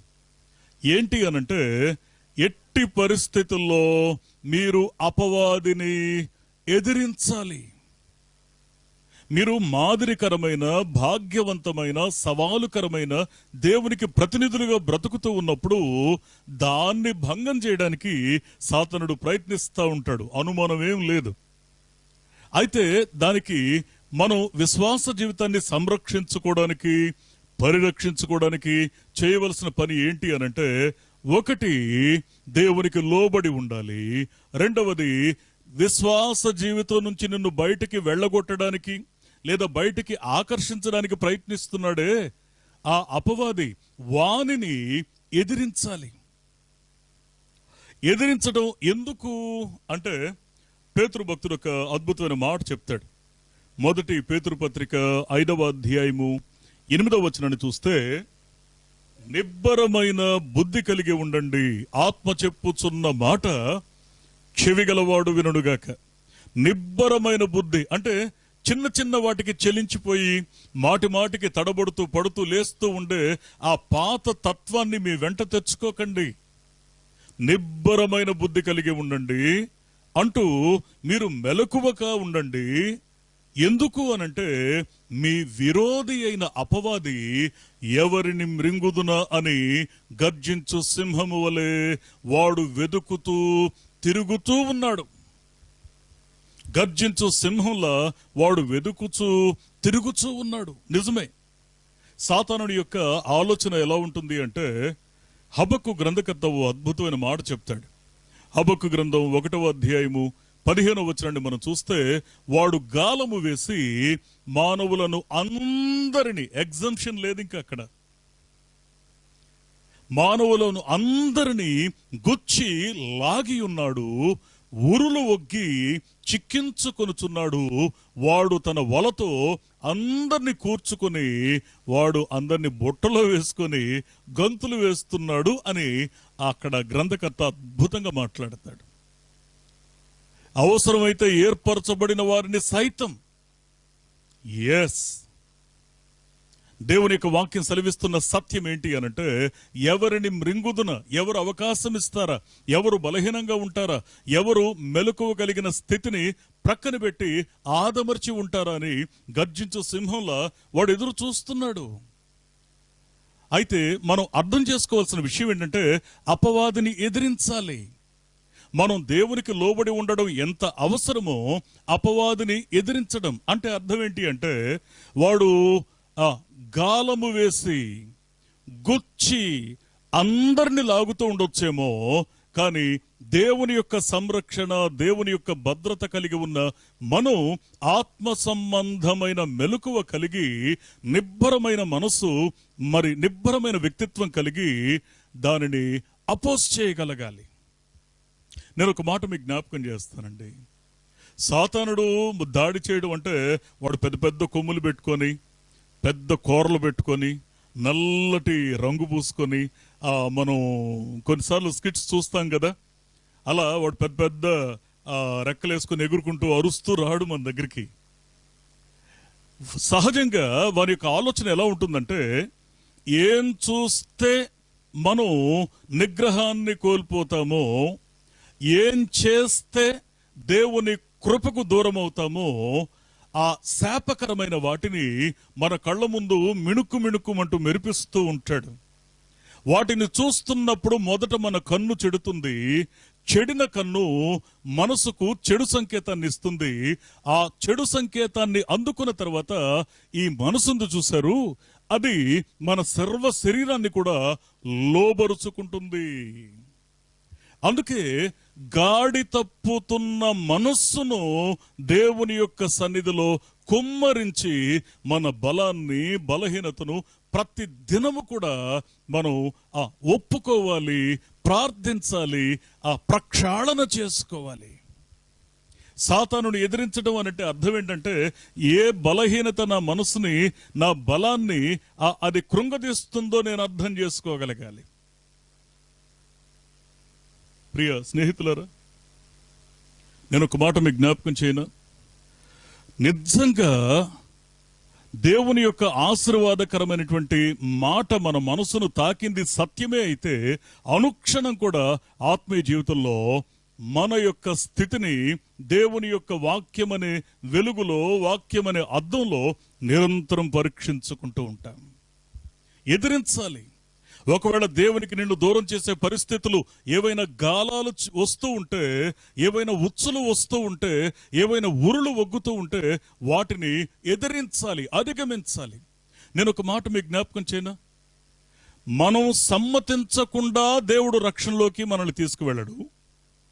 మనం సమ్మతించకుండా సాతానుడు కూడా మనల్ని పాపంలోకి ఈడ్చుకు వెళ్ళడు. సాతానుడు ఏమంటాడంటే, నువ్వు కోరినంత సంతోషాన్ని ఇస్తాను, వస్తావా అని అంటాడు. మనం ఒప్పుకుంటేనే వాడు మనల్ని ఈడ్చుకెళ్తాడు దేవుని కృప నుంచి దూరంగా. దేవుడు కూడా ఏం చేస్తాడంటే, ఇప్పటికే నీ జీవితంలో చాలా నష్టపోయావు, నువ్వు మనసులో ఒక్క రవ్వ నాకు చోటిస్తే నీ జీవితాన్ని నేను దీవెనకరంగా చేస్తాను అని ఆయన ప్రమాణం చేస్తాడు. దాన్ని నమ్మితే, దాన్ని విశ్వసిస్తే, ఎస్ ప్రభువా నీ సహాయాన్ని కోరుతున్నాను అని మనస్ఫూర్తిగా చెప్పిన ఆ క్షణాన మన జీవితాన్ని ఆ భయంకరమైన ఉచ్చు నుండి ఆశీర్వాదకరమైన స్థితికి ఆయన తప్పిస్తాడు. మన సమ్మతం కావాలి. నువ్వు దేన్ని అంగీకరిస్తే అది నీ జీవితం అవుతుంది. నువ్వు దేన్ని వ్యతిరేకిస్తే అది నీకు దూరం అవుతుంది. అందుకే వాక్యం ఏం చెప్తుంది అంటే, అపవాదిని ఎదిరించండి, లొంగిపోకండి, రాజీ పడకండి, భయపడడం కూడా మీరు చేయకండి, పౌరుషం కలిగి నిలబడడానికి ప్రయత్నం చేయండి. అందుకే అపవాదిని ఎదిరించాలి. ఇంకొక దీవెనకరమైన మాట మనం చూస్తే, పౌలు భక్తుడు ఎఫెసీ పత్రికలో భలే అద్భుతమైనటువంటి ఒక విషయాన్ని మాట్లాడతాడు. అయ్యా, ఆత్మీయ జీవితంలో ప్రయాణంలో ఉన్నటువంటి వారులారా, ఒక విషయాన్ని గుర్తుపెట్టుకోండి. ఎఫెసీ పత్రిక 4వ అధ్యాయము 27వ వచనంలో ఏమనంటాడంటే, అపవాదికి చోటియ్యకుడి అని అంటాడు. అపవాదికి చోటు ఇవ్వడం అంటే అర్థం ఏంటి? ఏవో కొన్ని గాలాలు విసురుతూ ఉంటాడు. ఒకదానికి దొరకకపోతే ఇంకొక దానికైనా దొరకరా అని గాలాలు విసురుతూ ఉంటాడు, ఉరులు ఒగ్గుతూ ఉంటాడు, వలలు విసురుతూ ఉంటాడు. కానీ వాటిని జాగ్రత్తగా గ్రహించి దేవుని కృపకు దూరం చేసే ఏ ఆకర్షణ కానీ, ఆశ కానీ, ఆలోచన కానీ మనల్ని కబళించకుండా మనం జాగ్రత్త పడాలి. కొన్నిసార్లు అది మెప్పు కావచ్చు, గౌరవం కావచ్చు, లేకపోతే లోకం అమితంగా గౌరవించే అంశం కావచ్చు. కొన్నిసార్లు అది విశ్వాస జీవితంలో నన్ను పతనం చేసే అంశంగా ఒకవేళ ఉండొచ్చేమో. అందుకే నేను ఆత్మీయ జీవితానికి భంగం కలిగే ఏ అంశాన్ని కూడా నా జీవితంలో నేను అనుమతించకూడదు, ఎదిరించాలి. సాతానుకు చోటు ఇవ్వడం అనంటే ఇంకొక విషయం ఏం చూస్తామంటే, ఇక్కడ అదే ఎఫెసీ పత్రిక 4వ అధ్యాయము 25వ వచనం నుండి 29వ వచనం వరకు మనం జాగ్రత్తగా చూస్తే, 25వ వచనంలో అక్కడ ఏమంటాడంటే, అయ్యా మీరు దయచేసి ఆ వచనం యొక్క సారాంశాన్ని చెప్తాను. 25వ వచనంలో ఏమంటాడంటే, మీరు ఎట్టి పరిస్థితుల్లో అబద్ధం ఆడొద్దు అని అంటాడు. సాతానుకు చోటు ఇవ్వద్దు అని అంటే అర్థం ఏంటి అంటే, అబద్ధం ఆడొద్దు. మనుషుల దగ్గర అబద్ధం ఆడడం విషయాన్ని ప్రక్కన పెట్టండి. చాలాసార్లు మహోన్నతుడైన దేవుని దగ్గర కూడా మనం అబద్ధం ఆడేస్తున్నాం. దేవా, ఇక నుంచి నేను ఇలా ఉండను అంటున్నాం. ఆ అవసరం తీరిన తర్వాత చాలాసార్లు మనం ఇది చిన్న విషయమే కదా, తర్వాత చూద్దాం, మళ్ళీ ప్రార్థన చేసుకుందాం, మళ్ళీ దేవుని క్షమాపణ అడుగుదాం అనుకుంటూ దేవునికి ఇచ్చిన మాటను చాలాసార్లు మీరుతూ ఉన్నాం. కొన్నిసార్లు కట్టుకున్న భార్య దగ్గర, కట్టుకున్న భర్త దగ్గర, కన్న బిడ్డల దగ్గర, కన్న తల్లిదండ్రుల దగ్గర అబద్ధం చెప్పేస్తా ఉన్నాం. దేవుని వాక్యం సెలవిస్తున్న సత్యం ఏంటి అంటే 25వ వచనం, అయ్యా, అబద్ధం చెప్పడానికి సాతానుడు నిన్ను ప్రేరేపిస్తూ ఉన్నప్పుడు ఒక్కసారి గుర్తుంచుకో, నువ్వు ఎక్కడ కూడా సాతానుకు నీ జీవితంలో చోటివ్వద్దు, అపవాదికి చోటివ్వద్దు. వారిని ఎదిరించండి. కొన్నిసార్లు నాకు బాగా వేదన కలిగే విషయం, భయం కలిగే విషయం ఏంటంటే, కొందరి దగ్గర మెప్పు కొరకు లేదా కొందరి దగ్గర మంచి పేరు సంపాదించడం కొరకు మరికొందరి విషయంలో చెడుగా చెప్తుంటాం, అబద్ధాన్ని చెప్తూ ఉంటాం. నీకు మెప్పు కావాలా, ఆశీర్వాదం కావాలా? మెప్పు కావాలంటే భూమి మీద దొరుకుతుంది, అది 4 అంతల ఆశీర్వాదాన్ని మనకు దూరం చేస్తుంది. ఇది సత్యం. అందుకే అబద్ధం ఆడొద్దు అని అంటాడు. రెండోది, అపవాదికి చోటియొద్దు అన్న మాటకి ఇంకొక విషయం కూడా ఏంటంటే, ఈ మాటను కూడా జాగ్రత్తగా గమనిస్తే, అదే ఎఫెసీ పత్రిక 4వ అధ్యాయం 26వ వచనంలో ఏమంటాడంటే, అయ్యా, కోపం అనేది ఉందే చాలా ప్రమాదకరమైంది. ఒకవేళ ఎప్పుడైనా కోప్పడే పరిస్థితులు వచ్చాయనుకోండి, మీ ఉద్యోగ ధర్మంలోనో లేకపోతే మీ బాధ్యతలను బట్టో, మీకున్న బలహీనతను బట్టో, లేదా ఆ సమయంలో మీరున్నటువంటి ఆ చెప్పుకోవడానికి వీల్లేని కొన్ని పరిస్థితులను బట్టో మీరు ఒకవేళ కోపడ్డారే అనుకోండి, ఆ కోపం సూర్యుడు అస్తమించే వరకు అది మీ మనసులో నిలవనివ్వద్దు. కారణం ఏంటి అంటే, ఆ కోపం అనేది సూర్యుడు అస్తమించిన తర్వాత కూడా ఒకవేళ మన మనసులో ఉంచుకుంటే అది ద్వేషంగా మారుతుంది. ఆ ద్వేషాన్ని కొద్ది రోజులు మనం మనసులోనే ఉంచితే ఏమవుతుందంటే అది పగ అవుతుంది. ఆ పగ మరికొద్ది రోజులు మన మనసులో నివాసం చేస్తే అది పాపం అవుతుంది. దేవునికి మనకి మధ్య అగాధాన్ని తెస్తుంది. సాతాను యొక్క ఆ కోరలకు మనం చిక్కడానికి కారణమవుతుంది. అందుకే ఏమంటాడంటే, మీరు అపవాదికి చోటివ్వద్దు, మీరు ఎదిరించాలి. అబద్ధం చెప్పవలసిన పరిస్థితి వస్తే ఎదిరించండి. ఒకవేళ ఏదైనా కోప్పడడం జరిగింది, సాయంత్రానికల్లా కనీసం నేరుగా మాట్లాడలేకపోయారు, ఒక మెసేజ్ పెట్టండి, లేదా ఒక మిస్డ్ కాల్ ఇవ్వండి, లేదా నన్ను క్షమించు అని ఒక మాట చెప్పండి.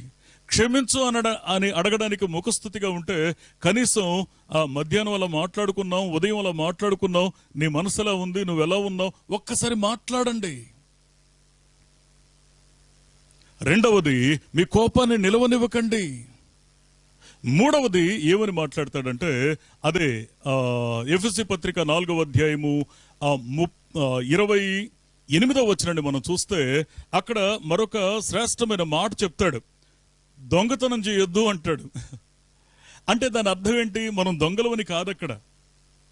అయ్యా, ఇతరుల దేన్ని కూడా నువ్వు ఆశించే ఆ మనసు కలిగి ఉండొద్దు. నీది కాని దాని మీద నీ మనసును పెట్టుకోవద్దు.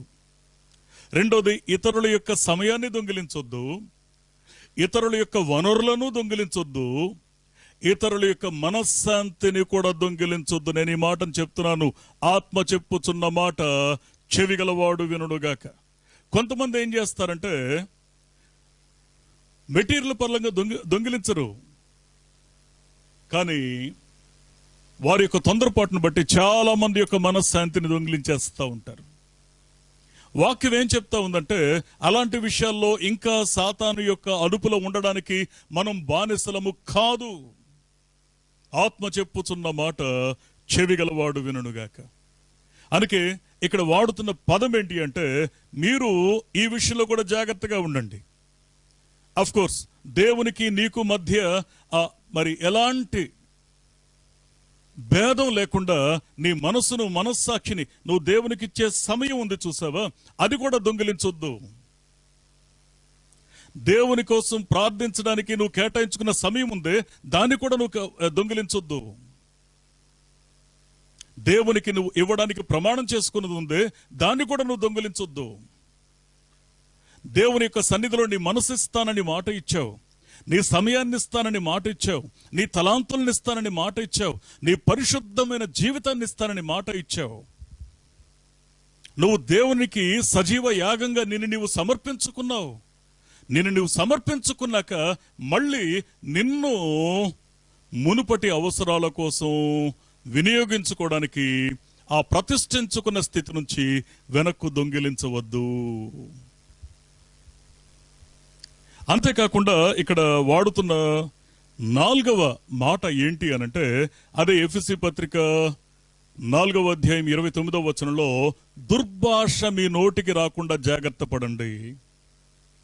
నాకు భయం వేస్తుందండి కొన్ని విషయాలు విన్నప్పుడు, చూసినప్పుడు. కొందరి నోటి వెంబడి ఆ పదాలు ఎంత నిర్భయంగా దొర్లిపోతూ ఉంటాయి.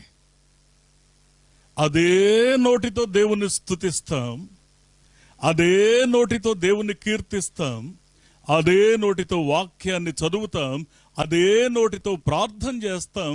అదే నోటి వెంబడి సాతానుడు విసురుతున్నటువంటి ఆ శోధనకు గురై మనం దుర్భాష, చెడ్డ భాష, చెడ్డ మాట మన నోట నుండి రావడానికి మనం సహకరిస్తున్నాం.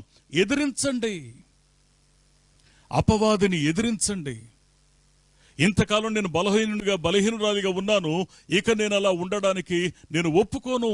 ఎదిరించండి.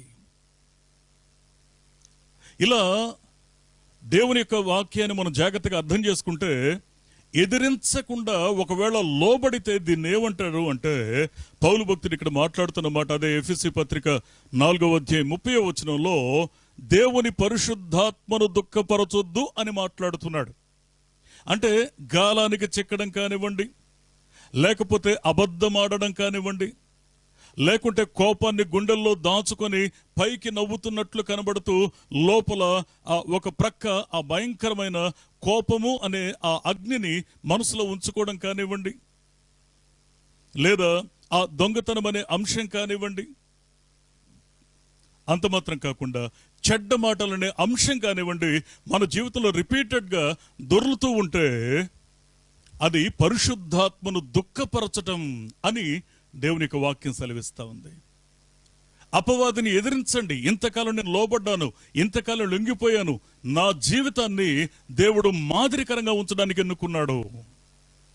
అందుకే ఆయన నన్ను రక్షించాడు, అందుకే విశ్రాంతినిచ్చాడు, అందుకే ఆ కనికరం కలిగిన ప్రభు నా వివాదాలన్నిటిని కూడా పరిష్కరించాడు, నన్ను క్షమించాడు, క్రొత్త జీవితాన్ని ప్రారంభించాను. ఎందుకు అనంటే, ఒకటి ఆత్మపూర్ణత కలిగి ఉండడానికి, రెండవది పరిమళ సువాసనగా ఉండడానికి, వీటన్నిటిని మించి నిత్యత్వం కొరకు ఎంపిక చేయబడిన వారు విశ్వాసంలోకి తొలి అడుగులు వేస్తున్నప్పుడు వారికి మాదిరికరంగా జీవించడానికి.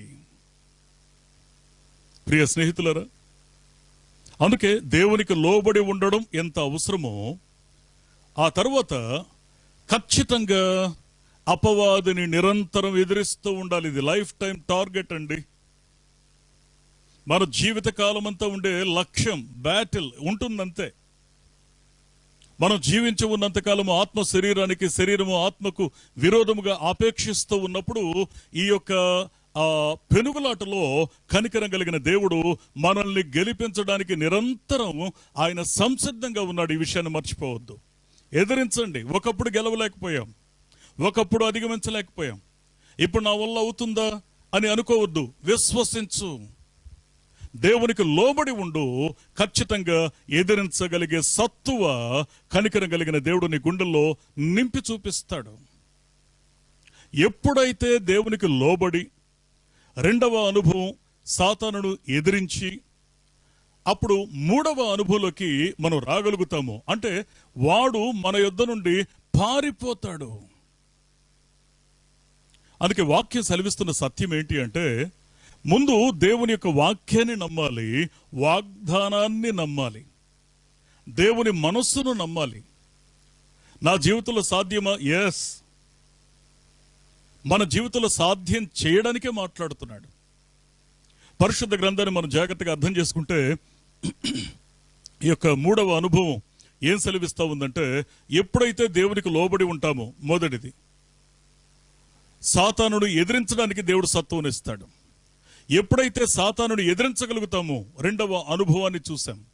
దాన్ని దాటి మూడవ అనుభవంలోకి వస్తాం. అంటే అపవాది నీ జీవితం నుండి పారిపోవడాన్ని నువ్వు చూస్తావు. నమ్మకం కావాలి. అందుకే హెబ్రీ పత్రిక 6వ అధ్యాయం 15వ వచనాన్ని మనం చూస్తే, ఆ మాట నమ్మి అతడు ఓర్పుతో సహించి ఆ వాగ్దాన ఫలమును పొందెను అని చూస్తాం. అందుకే దేవుని వాక్యాన్ని మనం జాగ్రత్తగా అర్థం చేసుకునే ప్రయత్నాన్ని మనం చేస్తే, కనికరం కలిగిన దేవుడు సెలవిస్తున్న సత్యం ఏంటి అనంటే, నువ్వు నమ్ము, దేవుని కార్యాన్ని చూస్తావు. దేవుడు చేసిన ప్రమాణం, ఆ ఆశీర్వాదకరమైన జయ జీవితాన్ని నీకు ఇచ్చి తీరుతాడు. అందుకే మాట్లాడుతున్నాడు. పరిశుద్ధ గ్రంథాన్ని మనం జాగ్రత్తగా అర్థం చేసుకునే ఆ ప్రయత్నాన్ని మనం చేస్తే,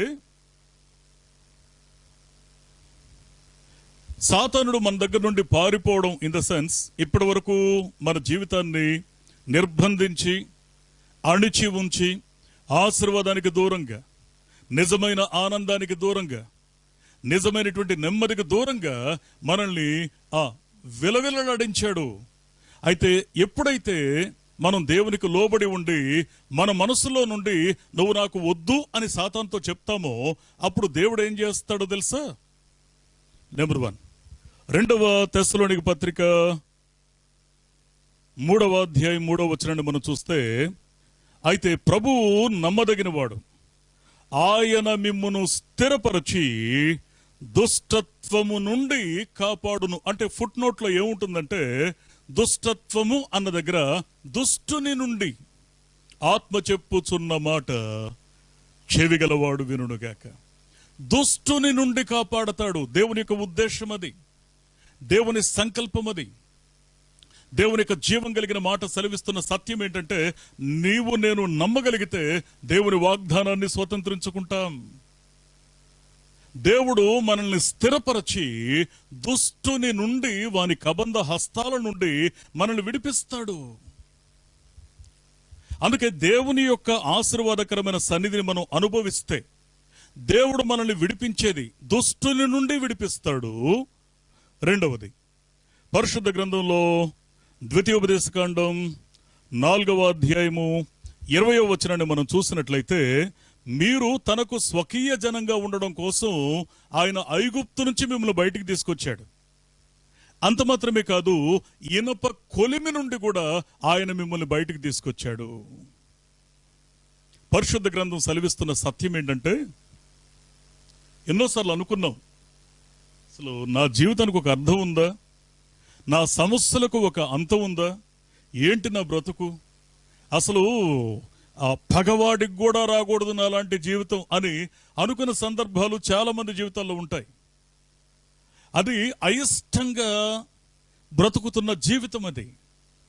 అయితే కనికరం కలిగిన దేవుడు ఏమంటాడంటే, ఆ జీవం కలిగిన దేవుని యొక్క మాటను మనం అర్థం చేసుకోగలిగితే,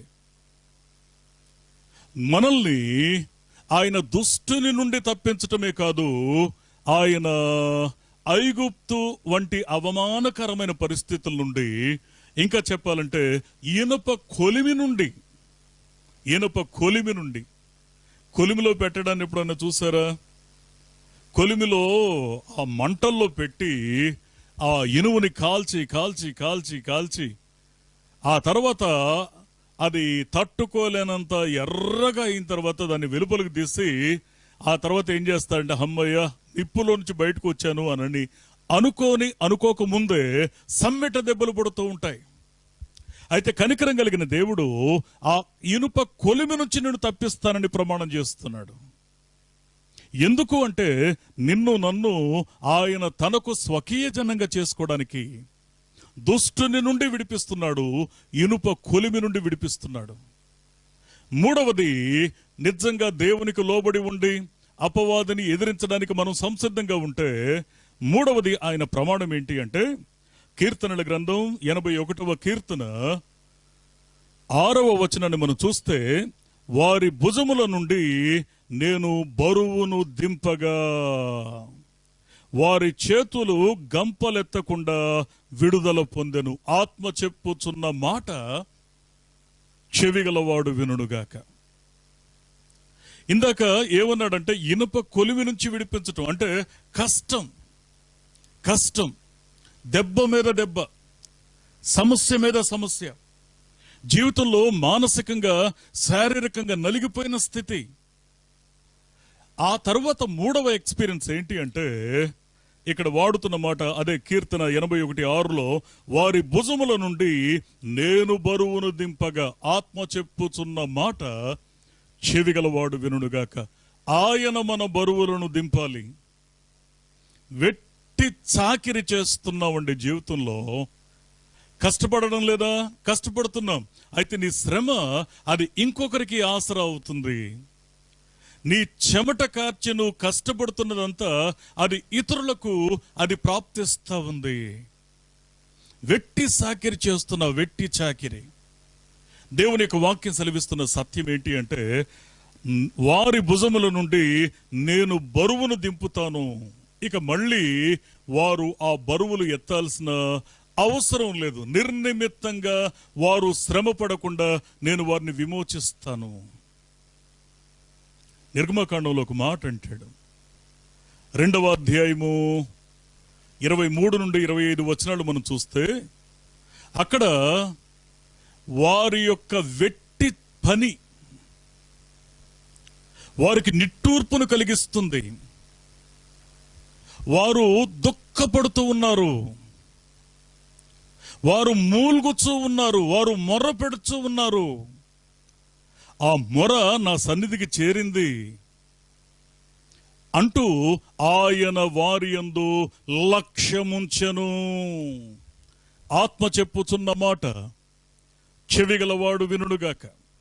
ఎవరైతే దేవుని కొరకు నమ్మకంగా బ్రతకడానికి ఇష్టపడతారో, దేవుని ప్రతినిధిగా మాదిరికరమైన జీవితాన్ని జీవించడానికి, ఇతరుల జీవితాలు రక్షణ వైపు, మారు మనసు వైపు, దేవుని వైపు మళ్ళడానికి అనువుగా జీవిస్తారో, కష్టంలోనూ ఇబ్బందుల్లోనూ శ్రమలో కూడా ఆ విశ్వాస జీవితానికి భంగం కలగకుండా బ్రతుకుతూ ఉంటారో వారికి దేవుడు చేస్తున్న ప్రమాణం ఏంటి అంటే దుష్టుని నుండి తప్పిస్తాడు, ఇనుప కొలిమి నుండి తప్పిస్తాడు, నీ వెట్టి చాకిరి నుంచి తప్పిస్తాడు.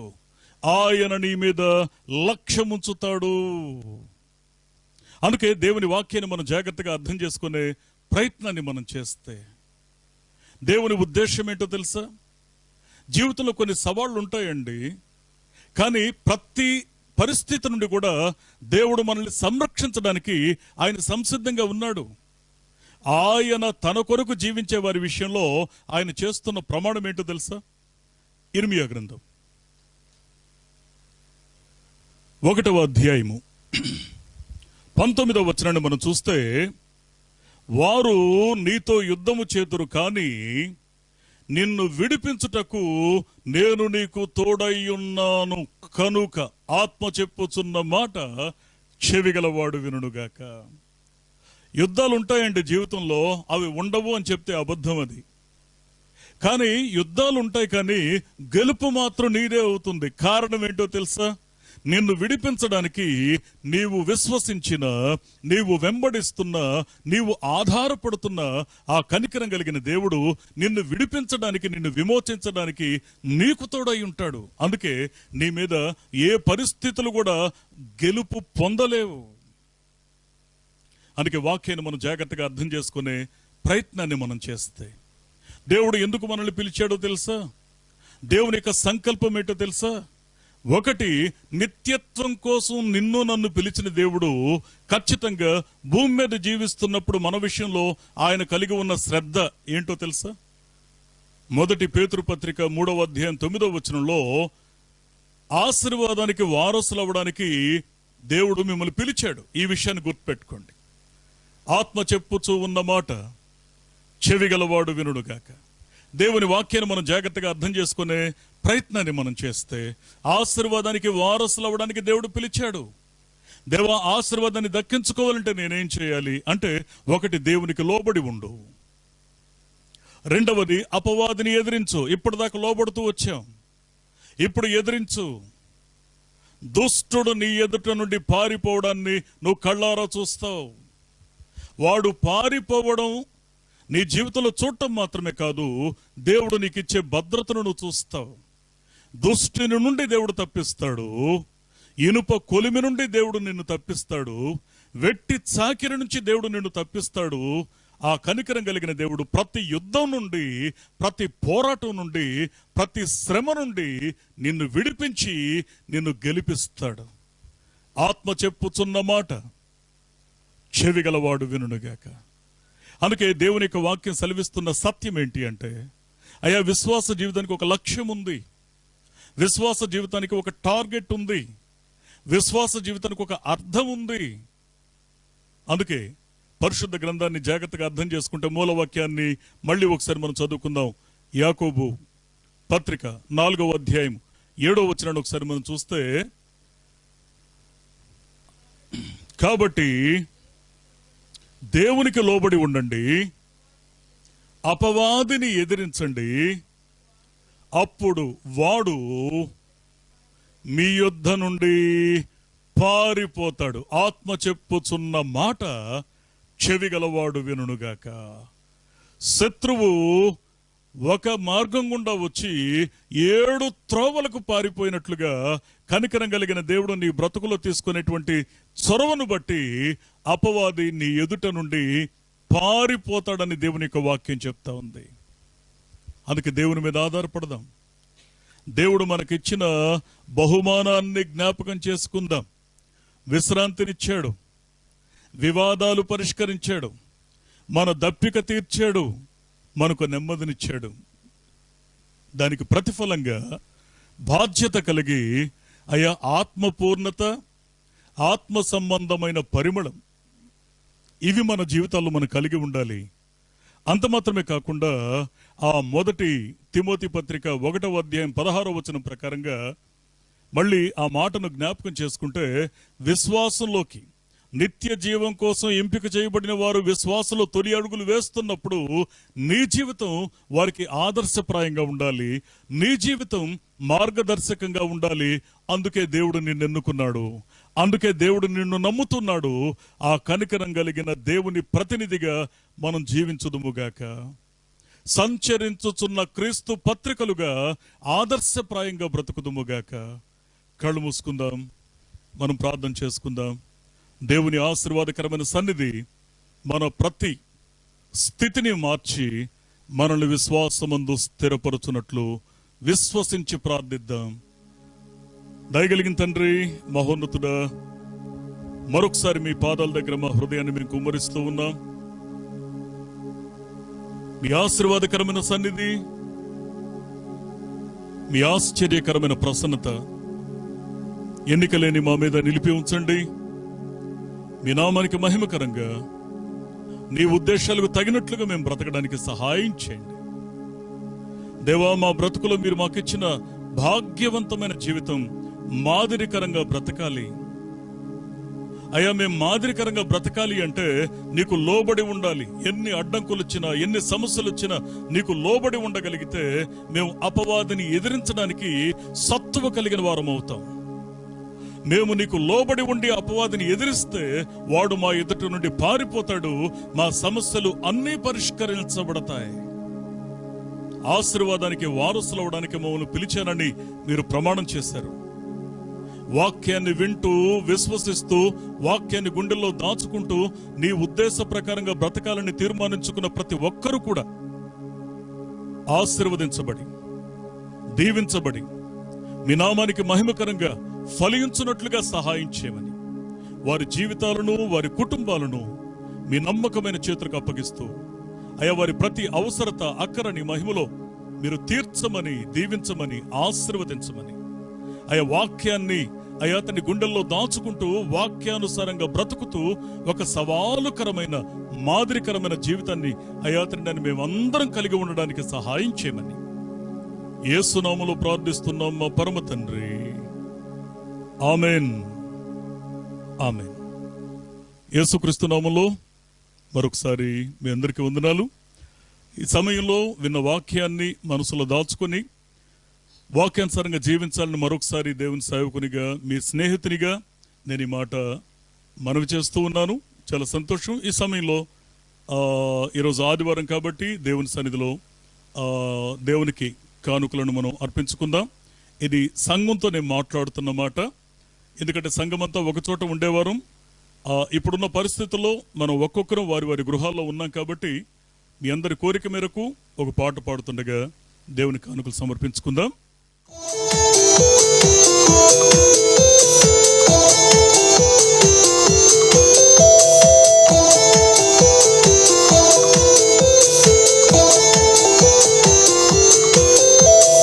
యేసుని నామం మధుర నామం, శక్తిగల నామం, త్రియేక నామం.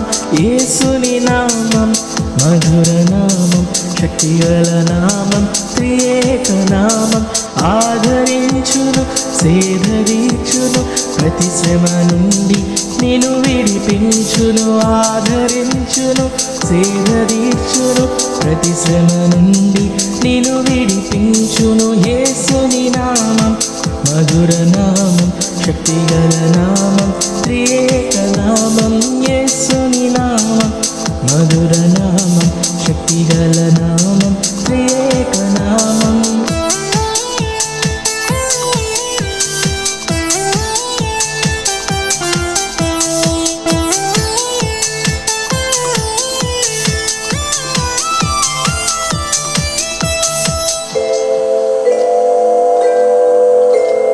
ఈ లోకమే నిన్ను విడచిన గాని, నీవారే నిన్ను మరచిన గాని. ఈ లోకమే నిన్ను విడచిన గాని, నీవారే నిన్ను మరచిన గాని. ప్రేమించువారు కరువైన గాని, విడువక నిన్నాదరించడి నామం. ప్రేమించువారు కరువైన గాని, విడువక నిన్నాదరించడి నామం. యేసుని నామం మధుర నామం, శక్తిగల నామం, త్రియేక నామం.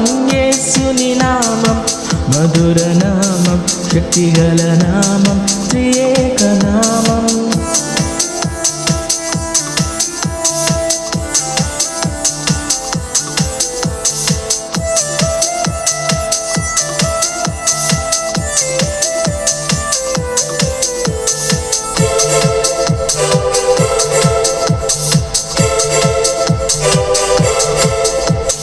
పేదరికము నేను విడువకున్నాను, వ్యాధితో నీవు కృంగి ఉన్నాను.